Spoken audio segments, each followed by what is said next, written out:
Welcome back. So now we are discussing the voltage scaling techniques. In previous class, we have seen that under voltage scaling technique, one of the methodology is device scaling. So in the device scaling, along with the reducing the power consumption, we also increased the speed. Okay, now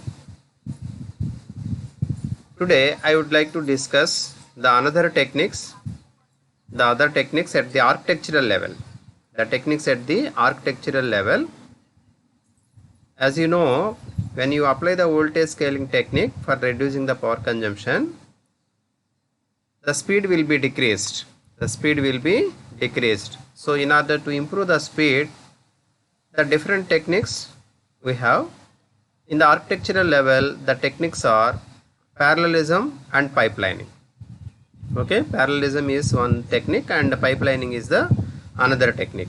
Okay, so let us see first of all the parallelism, how it will improve the speed. Okay, so in parallelism case, what will happen generally, the action can be performed in the parallel processing means compared to the way of serial processing. The parallel processing improves the speed, right? Okay, so the same thing we are understanding here. Let us take one 16-bit adder. It performs the addition operation on two 16-bit numbers. Let A and B are the 16-bit numbers. Those are added by 16-bit adder. That is, I am taking an example, but I connected them in the parallel model as shown in figure. Okay, so this diagram represents, it includes two 16-bit adders. Each one perform the addition operation on two 16-bit numbers A and B.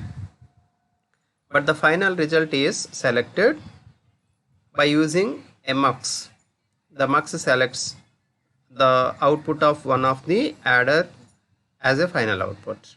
Okay, so here the addition operation can be done in parallel. Okay, suppose for this parallel architecture, if you see the power consumption, how much is so let us take the dynamic power consumption formula. Its formula is, so P reference equal to, okay, for the dynamic power consumption, P equal to C into V square into F. Okay, where C is the capacitance, V is the applied voltage, and F is the switching frequency. Okay, so as per the notations in the diagram, so reference power equal to reference capacitance into reference voltage square into reference frequency. Okay, so now suppose, so okay, this is the power consumption, this is the power consumption in the parallelism technique. Suppose if I apply a voltage scaling, and also frequency scaling. Okay, with the frequency scaling also you can reduce the power consumption. Why? Because if you see the above formula, it is not only directly proportional to voltage, it also proportional to the frequency. Okay, so decreasing the frequency decreases the power consumption. So when I apply voltage scaling and frequency scaling on the same parallel network, so the capacitance value is doubled actually. Why? Because it includes two adder circuits. That's why the capacitance value is doubled, so that the power consumption in the parallel network is P suffix parallel equal to 2.2 times of the capacitance value. Okay, so without scaling the capacitance value is just C reference 1, whereas with scaling or with the parallel network it is 2.2 C reference into, so the voltage scaled by 2, therefore V reference divided by 2 whole square into frequency also scaled by 2, so F reference divided by 2. So with these substituted values, the power consumption in the parallel network comes like 0.277 times reference power.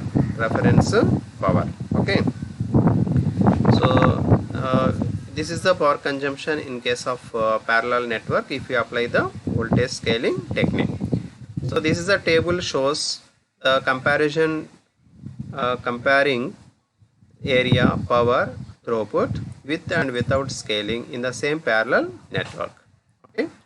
So suppose the column 2 represents the values of area, power and throughput without scaling, whereas column 3 represents with scaling. Okay. So area wise, if you see the area wise, with scaling and without scaling, it is 2.2 times. Okay, in both the cases it is same. But if you see the power consumption value is less in case of scaling technique compared to without scaling. Whereas throughput is 2 times in case of without scaling. With the scaling it is 1 time. Okay. So in the parallel network, suppose if you use the scaling technique, the power consumption will be reduced. Okay. But here the circuit complexity is more. Too many network, the same type of network you have, I mean redundant circuits are used, so complexity is large. Let us see another technique, that is pipelining technique. In the pipelining technique, we are not using two 16-bit adders. One 16-bit adder is splitted into two as 8-bit adders. Okay, each one 16-bit adder divided into two as two 8-bit adders. See this diagram. So in this diagram you can observe that one. In the first level we have one 8-bit adder, whereas in the second level another 8-bit adder is there.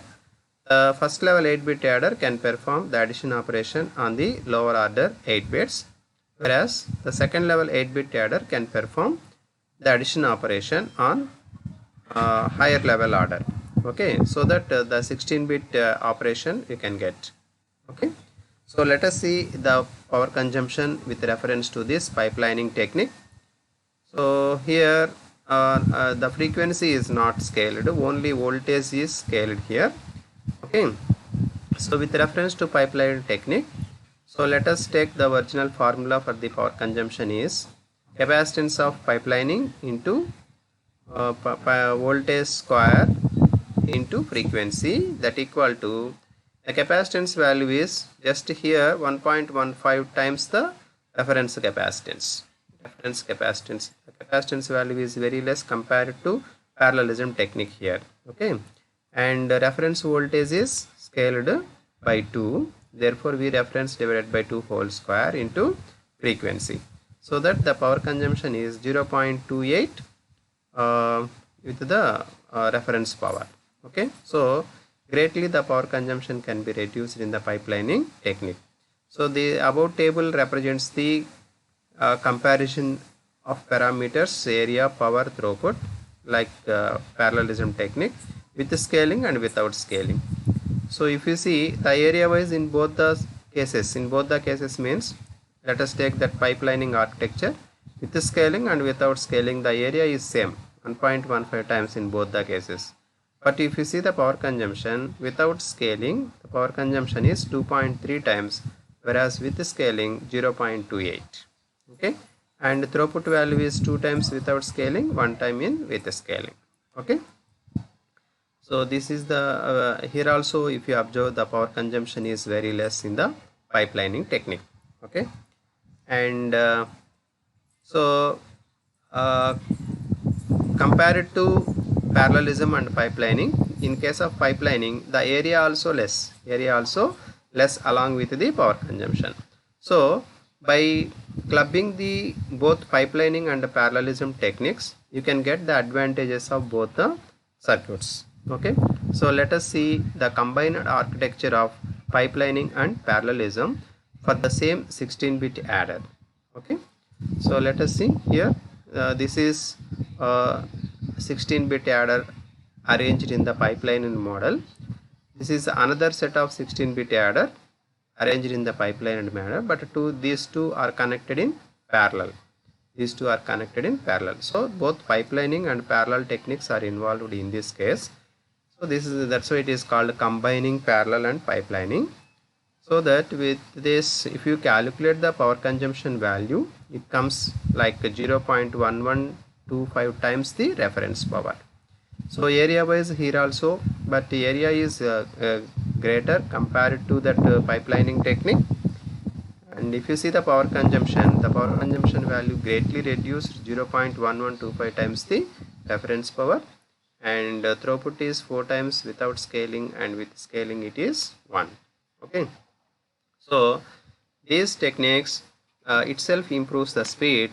At the same time, with the scaling technique, the power consumption also reduced, and these are the techniques are applied for reducing the power consumption at the architectural level. Okay, thank you.